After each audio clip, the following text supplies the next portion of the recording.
This is a 1984 50-foot Whiticar Sportfish currently listed at $849,000 with waterfront yachts out of Stuart, Florida.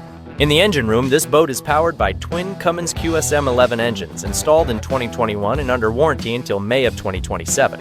Each motor produces 715 horsepower, allowing for a cruising speed of 28 knots and a top speed in the mid-30s. This boat was originally built as hull number 56 and underwent a significant overhaul in 2006 and 2007, with further updates since 2015. The cockpit is updated with mezzanine seating, a stainless freezer, an Eskimo ice machine, Scopinich rocket launcher, and a full teak deck with covering boards.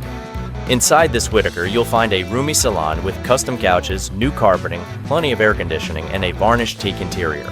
Moving forward, and just before the galley, you have a conveniently placed stand-up rod locker with room for additional storage.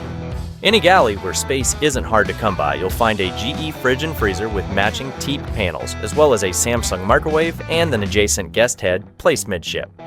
Moving forward, the VIP stateroom includes a twin V-berth with a dedicated, yet technically separate head and shower, thanks to this classic dual-purpose door you just don't see in modern sport fishing boats. Moving up to the bridge, the most noticeable update is the custom redesigned console that shifts the helm slightly forward from its original position.